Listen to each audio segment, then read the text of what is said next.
नमस्कार, जय श्री कृष्ण। मैं जया गुप्ता। इस वीडियो में मैं ज्येष्ठ मास महात्म्य के 18वें दिन की कथा के रूप में 18वें अध्याय का पाठ लेकर आई हूँ, जिसमें हम निर्जला एकादशी व्रत के बारे में जानकारी प्राप्त करेंगे। इसके पहले के प्रथम 17 दिन की कथा के वीडियोस मैंने मेरे चैनल पर बना रखे हैं, जिन्हें आप मेरे चैनल पर जाकर देख सकते हो और कथा को श्रवण कर सकते हैं। और मैं इस वीडियो के डिस्क्रिप्शन में भी उनके लिंक दे दूंगी, जहां से आप उन सभी वीडियोस को देख सकेंगे और कथा को श्रवण कर सकेंगे। ज्येष्ठ मास का महात्म्य श्रवण करने के लिए रोज सवेरे ब्रह्म मुहूर्त में उठकर स्नान आदि करके स्वच्छ वस्त्र पहनकर भगवान श्री हरि विष्णु का पूजन करना चाहिए और फिर भगवान श्री हरि विष्णु से संबंधित ज्येष्ठ मास से संबंधित कथाओं का श्रवण करते हुए ज्येष्ठ मास का महात्म्य श्रवण करना चाहिए। मैं यहाँ आपको ज्येष्ठ मास के महात्म्य का एक अध्याय रोज बता रही हूँ। आज मैं आपको ज्येष्ठ मास महात्म्य के 18वें अध्याय के बारे में जानकारी दूंगी। इसके पहले 17वें अध्याय में स्कंद जी कहने लगे कि हे ऋषियों, श्री व्यास जी ने राजा युधिष्ठिर को ज्येष्ठ मास के शुक्ल पक्ष की एकादशी का व्रत बताते हैं और कहते हैं कि इस दिन निर्जल उपवास कर चीनी सहित जल से भरा घट दान करना चाहिए। दान श्रेष्ठ ब्राह्मण को देने पर विष्णु लोक में जाते हैं। तब युधिष्ठिर जी कहते हैं कि मैंने मानव धर्म और वैदिक धर्म को सुना है, अब आप मुझे वैष्णव धर्म के बारे में बताइए। तब व्यास जी ने कहा कि एकादशी के दिन भोजन करने वाला प्राणी नरक में जाता है, अतः इस दिन भोजन नहीं करना चाहिए। साथ ही आपने ज्येष्ठ मास के शुक्ल पक्ष की एकादशी का पुण्य फल बताया और कहा कि एकादशी के व्रत को करने वाला व्यक्ति वैकुंठ को जाता है। अब आगे की कथा हम ज्येष्ठ मास महात्म्य के 18वें अध्याय में देखेंगे, जिसमें हम निर्जला एकादशी व्रत के बारे में जानकारी प्राप्त करेंगे। भीमसेन जी कहने लगे कि हे तात, आपने जो एकादशी का व्रत और उसका महात्म्य कहा, वह मुझको कुछ मूढ़ चित्त होने से सत्य प्रतीत नहीं होता है। यानी भीमसेन जी कह रहे हैं कि मेरी बुद्धि मोटी है तो मुझे कुछ समझ नहीं आ रहा है। आप मुझे वात्सल्य भाव त्याग कर ठीक ठीक बात बताइए। यदि आप सत्य वचन कहेंगे तो मैं विदुर जी के वचन समान, जो उन्होंने धृतराष्ट्र के प्रति कहे थे विदुर जी ने, उनके समान नष्ट हो जाऊंगा। हे तात, मंत्री, पुरोहित और वैद्य, इन तीनों को सत्य और यथार्थ वचन ही बोलने चाहिए।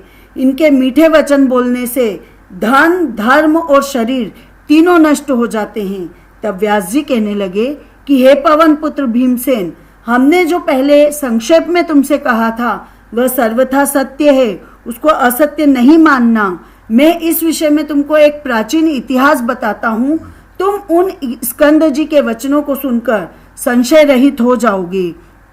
पूर्व काल में कालाजन पर्वत पर पुलिंद नाम वाला विख्यात, समस्त धर्मों का पालन करने वाला और उनका जानने वाला ज्ञाता हुआ। उसने निष्कंटक राज्य करके वहां पर द्वारिकापुरी के सामने महान पुर बसाया और स्वयं अनेकों रथ, पत्ती यानी सेना और एरावत के समान हाथी और उच्चेश्वा के समान घोड़ों से परिवारित होकर और सचिवों से अनुमोदित होकर विजय यात्रा के लिए निकला।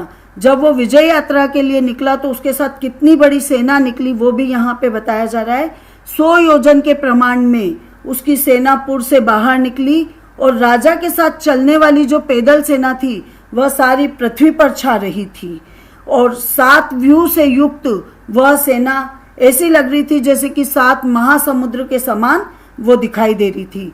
राजा ने बड़े बड़े मंडलिक वीर राजाओं और सेवकों को जीतकर उनसे बहुत सारा धन और कर ले लिया, इकट्ठा कर लिया और उसके बाद वो अपने पुर को वापस लौटा। इस तरह पृथ्वी के अनेक चक्रवर्ती राजाओं को उसने जीता। जिस जिस सेनापति के बारे में वो सुनता कि ये बहुत बलवान है, वहां वो जाता और वेग पूर्वक उनको जीत के और उनका सारा धन लेके आ जाता था। इस प्रकार घूमते घूमते राजा के गुप्तचरों ने आके राजा को संदेश दिया कि महाराज, यहाँ पर सबों का मालिक एक परम धर्मात्मा राजा है, जो कि श्रुति, स्मृति और पुराणों का ज्ञाता है, देवता तथा अतिथि की पूजा करने वाला, सत्य प्रतिज्ञा और बड़ा शूरवीर है। आज तक किसी से भी वह जीता नहीं गया। उसको बिना जीते यदि इस भूमंडल में आपकी कीर्ति संतुष्टदायक नहीं हो सकती है। अपने गुप्तचरों से यह समाचार सुन के राजा पुलिंद ने अपने मंत्रियों और सेना सहित उस प्राचीन पुरी के संपूर्ण नगर को चारों तरफ से घेर लिया और राजा पुलिंद के सैनिक उस नगर के चारों तरफ स्थित हो गए। जैसे वन में बहुत से गीदड़ों द्वारा एक शेर को घेर लिया जाता है, उसी तरह उन्होंने उस नगर को चारों तरफ से घेर लिया। हे तपोधन, उस समय उस नगर में बड़ा कोलाहल मचा। कुछ लोगों ने राजा से और कुछ ने मंत्रियों से जाके कहा, हे राजन, उस दिन ज्येष्ठ मास के शुक्ल पक्ष की एकादशी तिथि थी। उस नगर के सभी लोग स्नान आदि करके भगवान विष्णु की पूजन में रत थे और पूजा में लीन होने के कारण वे आपस में बातचीत भी नहीं कर रहे थे। ऐसे समय में राजा पुलिंद के सैनिक ग्राम में घुस के लूटपाट मचाने लगे। इसी बीच में किसी ग्रामवासी ने राजा पुलिंद को नमस्कार करके हाथ जोड़ के अति शांति के साथ जाके ये वचन कहे कि हे राजन, आज बड़े पुण्य दिन वाली एकादशी का व्रत है और हमारा राजा समस्त नागरिकों के साथ पूजा में स्थित है। आज नागरिक लोग तथा राजा भोजन, भाषण, हिंसा, मिथ्या वचन तथा और भी किसी काम का, किसी प्रकार का दोष कर्म नहीं करेंगे। इसलिए आप हे राजन, आज और कल के लिए कृपा कीजिए। मैं अपने राजा की आज्ञा से नहीं आया हूँ।